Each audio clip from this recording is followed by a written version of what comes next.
Movie की starting में हम एक स्क्रीन पर लिखा हुआ देखते हैं कि 2002 में एक नॉवेलिस्ट और उसका हस्बैंड नॉर्वे जा रहे थे एक बुक टूर पर। फिर हम देखते हैं कि एक कार में नाओमी और उसका हस्बैंड मैट फंसे हुए थे। उनके चारों तरफ सिर्फ बर्फ ही बर्फ थी, उनके ऊपर भी बर्फ थी। दरअसल उनकी पूरी कार ही बर्फ में धंस चुकी थी। पर ऐसा कैसे हुआ? जब कल शाम को ये लोग अपने होटल जा रहे थे तो बीच में ही स्नो स्टॉर्म स्टार्ट हो जाता है और मैट को कुछ भी नहीं दिख रहा होता है। तो वो डिसाइड करता है कि वो गाड़ी ऐसे नहीं चला सकता, क्योंकि ऐसे गाड़ी चलाना खतरे से खाली नहीं था।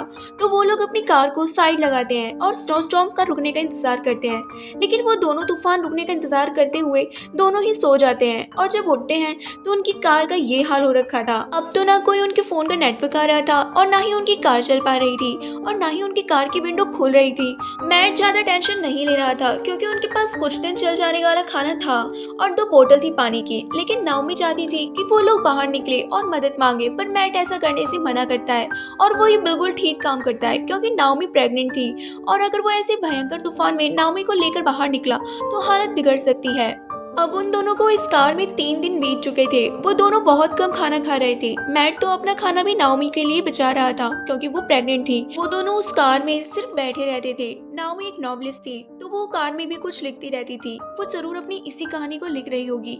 नाओमी पानी पीकर उसकी बोतल का कैप भी नहीं लगाती है और मैट का हाथ लगने की वजह से पानी गिर जाता है। इस पर मैट नाओमी पर गुस्सा होता है और उन दोनों में लड़ाई हो जाती है। लेकिन थोड़ी ही देर में मैट खुद ही नाओमी को सॉरी बोल भी देता है। उन्हें तभी अपनी कार के ऊपर से किसी की आवाज आती है। वो सोचते हैं कि कोई उनकी हेल्प के लिए आया है, लेकिन फिर वो आवाज एकदम से बंद हो जाती है और वो समझ जाते हैं कि जरूर कोई जानवर था। अब उन दोनों को उस कार में 7 दिन हो गए थे। मैट एक कैंडल जलाकर उससे कार की विंडो खोलने की कोशिश करता है, क्योंकि उनका पानी खत्म हो रहा था और वो बर्फ पिघलाकर पानी पी सकते हैं। तभी नाओमी का फोन नीचे गिर जाता है और उसमें नेटवर्क आ जाता है। नाओमी सबसे पहले अपने डैड को कॉल करती है, लेकिन वो उनसे कुछ कह नहीं पाती, सिर्फ रोती रह जाती है और नेटवर्क चला जाता है। नाओमी ने इतना अच्छा मौका गवा दिया था, लेकिन ऐसा होता है जब भी हम मुसीबत में होते हैं, इंसान घबराहट में कुछ भी कह नहीं पाता है। काफी समय के बाद मैट ने कार की विंडो थोड़ी नीचे कर ली थी। अब 9 दिन बीत चुके थे और मैट और नाओमी यही सोच रहे थे कि आखिर वो यहाँ आए ही क्यों। नाओमी कहती है कि हमें अब कार की विंडो तोड़कर बाहर जाना चाहिए, लेकिन मैट मना कर देता है, क्योंकि अगर कार की विंडो उन्होंने तोड़ दी तो कार की सारी हीट खत्म हो जाएगी और बाहर जाने पर उन्हें कोई हेल्प नहीं मिली तो वो बुरी तरह से ठंड में मर जाएंगे। और इसी बहस में उन दोनों की लड़ाई हो जाती है और तभी नाओमी की सांसें रुकने लगती हैं, क्योंकि वो किसी तरह की पिल्स खा रही थी जिसके बारे में मैट को कुछ भी नहीं पता था। ये उनके होने वाले बच्चे के लिए भी डेंजरस हो सकता था।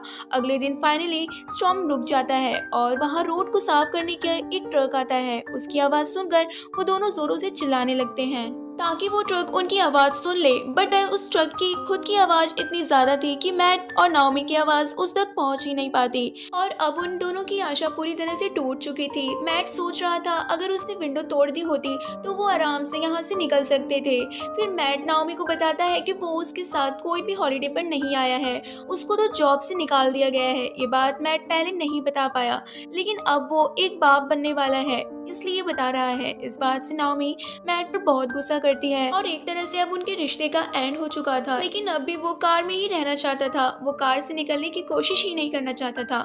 नाओमी मैट के सोने का वेट करती है और उसके सोते ही वो कार की विंडो को तोड़ देती है। मैट जाग जाता है और नाओमी को रोकने की कोशिश करता है, लेकिन नाओमी मैट को ही जख्मी कर देती है और बहुत अजीब सा रिएक्ट करने लगती है। नाओमी को लीवर पेन स्टार्ट हो चुका था। मैट घबरा जाता है कि अब वो क्या करे और फिर वो वहीं पर डिलीवरी करते हैं। नाओमी एक बेबी गर्ल को जन्म देती है। ये लोग उस बच्चे का नाम ओलिविया रखते हैं। ये लोग बहुत दुखी थे, क्योंकि यहाँ पर इनका ही रहना बहुत मुश्किल था। तो अब जब उन्होंने कार की विंडो भी तोड़ दी है तो अब वो यहाँ कैसे अपनी बच्ची को बचा पाएंगे। उनका खाना भी अब खत्म हो गया था। अब उन लोगों को इस कार में 19 दिन हो चुके थे। वो लोग बर्फ खाकर अपना पेट भर रहे थे।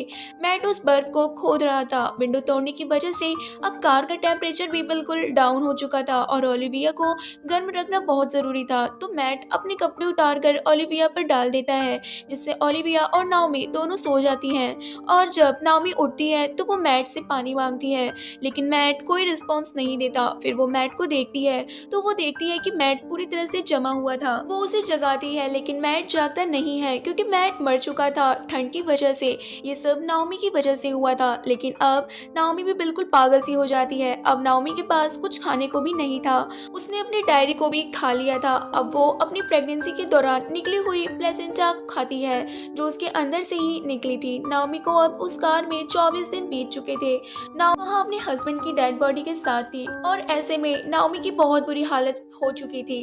अगर वो भी मर जाएगी तो ओलिविया का क्या होगा। आज बाहर धूप निकली थी जिसकी वजह से बर्फ पिघल रही थी। नाओमी को इस चीज का एहसास होता है। नाओमी ओलिविया को लेकर कार से बाहर निकलती है और मैट को गुड बाय कहकर आगे बढ़ती है, लेकिन तभी फिर तूफान शुरू हो जाता है। लेकिन नाओमी अब कार में नहीं जाती क्योंकि उसे मरना होगा तो वो कार में भी मरेगी और बाहर भी, तो वो चलती रहती है और अब वो थक चुकी थी लेकिन उसे ओलिविया को बचाना था तो वो वापस उठती है और चलने लगती है, लेकिन उसे दूर दूर तक कोई नहीं दिख रहा था। तभी नाओमी को एरोप्लेन दिखता है और नाओमी उसी प्लेन की तरफ को चलने लगती है। वो काफी चलने के बाद उसे फाइनली एक होटल दिखता है जिससे वो बहुत खुश होती है कि उसने अपनी बेटी को बचा लिया। नाओमी और ओलिविया को हॉस्पिटल में ले जाया जाता है। नाओमी कार में इग्लू इफेक्ट की वजह से बच पाई थी क्योंकि उनकी सारी हीट कार के अंदर ही थी, मतलब कि मैट बिल्कुल ठीक था कि उसने विंडो तोड़ी नहीं थी। नाओमी अभी भी लिख रही है और वो अपना सारा काम मैट को डेडिकेट करती है। और गाइस यही हमारी मूवी की एंडिंग हो जाती है।